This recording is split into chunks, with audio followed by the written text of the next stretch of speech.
So I'm the kind of person who will spend 4 hours on a single battle map just to then not use it.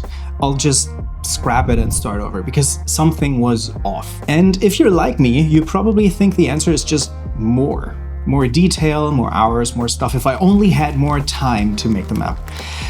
Well, that's actually the trap. More detail usually makes a map worse. I know that feeling. You spend a whole evening on a map and you quietly know that something is just a little bit off. The rooms are there, the grid's there, but it just reads as flat. Cluttered in one corner, empty in the other. And the worst part about it is a map that looks off usually plays off too. Your players just shuffle 2 lines of minis at each other and nobody really touches the terrain. And that fight, that cinematic scene you pictured, it just never really happens. But the fix isn't more hours. It's like a handful of design principles, like cover so your players actually have somewhere to go, elevation so that the map has depth instead of just being flat, and I'll probably show a couple others in this video as well. Now I could just tell you what they are, but I figured let me prove it. Or let me try and prove it and completely embarrass myself on camera. Could go either way. So here's what I'm doing. I'm going to build a game-ready DnD map from scratch in about 10 minutes. I put a timer on screen, I won't do second takes, and I'm not even choosing brief. I'm rolling for what we're going to be building. So let's roll some dice and start the clock. So, number 1, the biome is going to be 9, a river, valley, or wetlands. And the player goals is deliver, bring something to a person or place within the location. So we now have our location and the player goals. But before we do anything else, I wanted to jump into the encounter codex, which is sort of 13 disciplines that you can use to make an encounter more interesting. And I think I want to use terrain elevation this time, maybe something interactive or destructible, maybe dynamic battlefields. We'll see. So let's go into number 1.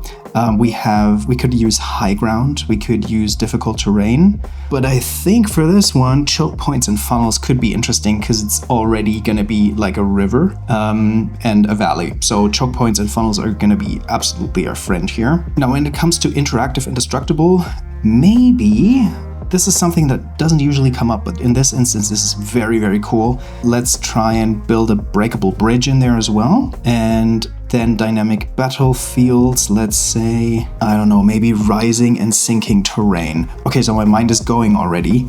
Once the bridge breaks, it sort of builds a dam and the water starts to slowly move up and turns everything into difficult terrain, which then we would have difficult terrain as well. So I think we have enough to go off of, and I'll try and make sure to hit all of those. Okay, so for the map size, I was thinking long and narrow, essentially like this, so that we have a beautiful way to build the bridge in and the river valley. We're gonna have cliffs on the side. This is basically what I'm thinking. I'm gonna be using the default asset packs that come with my app, and so I think a 17 by 25 is probably good. I don't have a physical timer, so I'm gonna put one on screen, and then you will be able to follow along and see how well I'm doing or if I'm crashing and burning. 10 minutes on the clock and start. Okay, so we're gonna start with terrain. I wanna start with grass. Turn up the brush size, maybe pick a different brush, something that's a little bit more filling, something like that. And there we go. Now, I want to rough in the water as early as possible, so we're going to take the water texture, something like, let's maybe use this. And I'm starting small to rough in where I want the river to flow, so let's say I want to have it flow like this. Does that work? No. I think I want to go more like this. So that's a little bit more natural. Then I'm going to widen this thing and make it a little bit more natural. In order to have beautiful edges on this thing, I wanted to take the draw tool and I'm gonna essentially draw in this shape right here. Okay, so let's try that again. Let's do that. Here we go. Okay. And bop, bop, bop, bop, bop, bop, bop. Okay, that looks good. Do we have a path that is sort of well suited for this?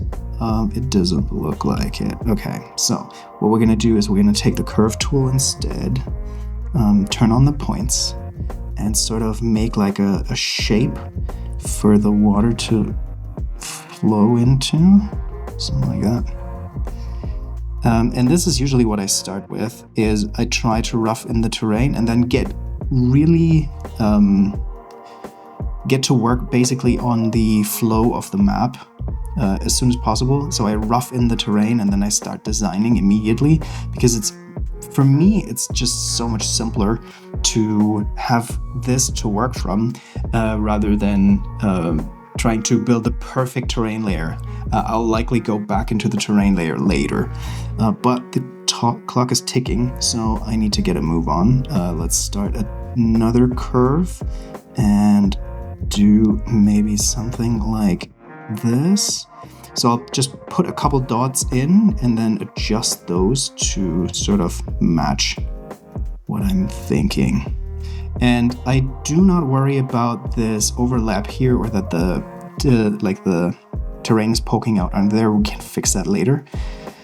Just roughing in the shapes is really the thing that I'm going for right now. So let's apply the same texture. And is that the right way? No, this is... Wait, no. Yeah, this is the right way. Okay. So as you can see, we're already getting somewhere.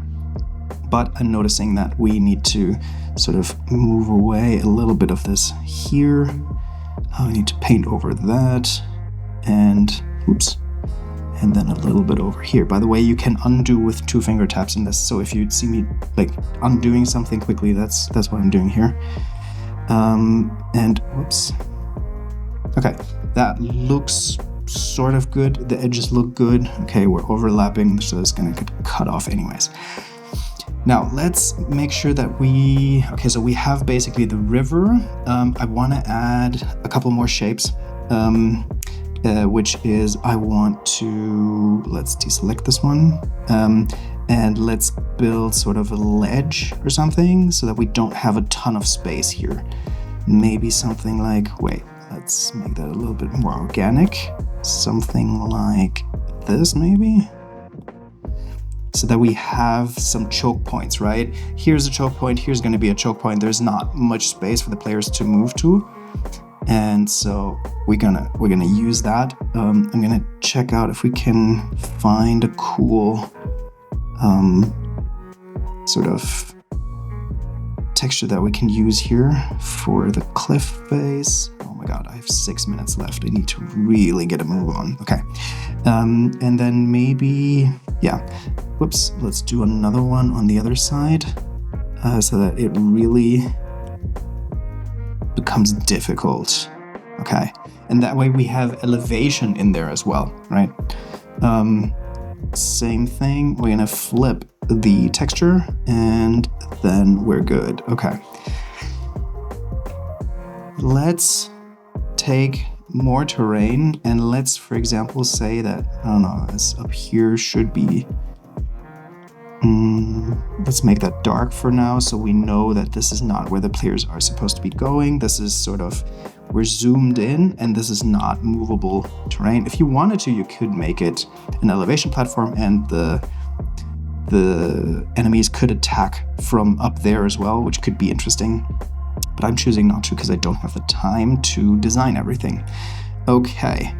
There we go. Now let's take some objects. I have 5 minutes left. Oh no, wait, the bridge. Let's see if we have a bridge asset. We actually do.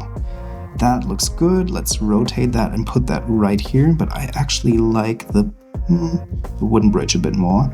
So let's put that in. It's going to be here. Let's see if we can have like a wooden post or something on the side. Nope. Let's do wood. There, we have some pillars. That's good. Okay, so I'll just rotate it and scale it up slightly so we can put it here. We can duplicate it, drag it over here, duplicate again, drag over here, duplicate again, and drag over here. Okay, that looks good. Let's also add some flowers. So I usually build my terrain from the bottom up. So I usually go with smaller stuff that is closer to the floor earlier, and then building up to other stuff. And I have the shuffle tool selected so that it gives me like random selections of different things. I can just place them. There we go. And well, this is maybe not a good spot, so let's move that over a little bit to here and move to shuffle again. I think that's pretty good. I'm not going to move beyond that. So let's do bushes now, and we can pick a couple of those and just place them down really. Again, shuffle tool. I want to make sure that I get variety in here. I have 3 minutes left. Oh my god, okay. Ooh, I needed to clear the queue. Sorry, forgot to do that. Okay, there we go. I want to put some closer to the bridge because this is going to be the main focal point. And so if I had time, I would create a second version of this, and we can, theoretically, we can later do that, of sort of if the bridge collapsed, then I would sort of duplicate the map and create sort of like a collapsed bridge in here and make the water level rise and essentially flood the entire thing to give the players a feeling of, oh, this is now flooded. But I doubt we're gonna have time for this. Let's place a dead tree on here maybe the other one as well, and then let's go for some live ones. And I am thinking of adding a new object layer and selecting that, because now we can add some trees that will sort of hover over everything. So we can just, whoa, damn, that's big. Okay, that's good. Let's put that here. And this is exactly the point that I was trying to make, is this is now gonna obstruct a lot of the view. Let's move that back. But I can just go ahead to the object layer and lower the opacity a little bit, and so we can now see that there are trees there, but they're not obstructing the sort of, like, we can still use the map. And what I would do is actually what I would actually do, sorry, Siri popped on there. Trunk, do we have, oh my god, I'm stressed. There we go. We can just use a couple of these and put those right where the trees would be. Sort of like that, if that makes sense. And then we would have sort of a visual indication of where a tree would stand, right, on the map. So we can give our players cover, etc. And that basically would be it. Ooh, that was stressful. Okay, I got 7 seconds, 6 seconds. There we go. This is what I would build in a scenario like this. This is a battle map that I would consider sort of play ready. It has dynamic play components.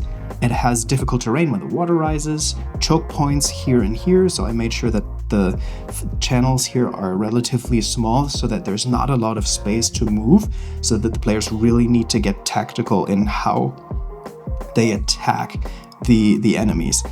In this case, I would probably say it's like a stone golem or something that would probably walk here and be like, and sort of try to walk over that bridge. And this is what would sort of, we could add a timer that in 2 to 3 rounds it would try and get to the players over on this side, and as it steps onto that thing, it would collapse the bridge. It would make it over, but the bridge would be collapsed and the water would slowly start rising, in which case we would have a very dynamic encounter. It's very stressful for the players and highly interesting to play in, I would think. So yeah, this is what I could come up with in 10 minutes. If I would spend like 5 more minutes, I would probably like duplicate the map and, like I said, sort of make the water rise. I would add another layer for terrain and sort of paint in water, maybe make it transparent like we did with the trees to sort of have that risen water level. So there you have it, 10 minutes, well, 12 if you count the prep time, and you can have a game-ready map. I know that I usually spend way too much time on this, and I could spend hours on this, which is obviously why I made a whole app about it. But apart from that, 10 minutes is really all you need. I hope you could take something away from the video. If you want to know which app I used, it's mine. I made this. Absolutely no obligation to check it out. No pressure. There's a link in the bio. If you want to check it out, it's free. You can give it a shot. So thank you so much for sticking around, and I'll catch you in the next one. Bye.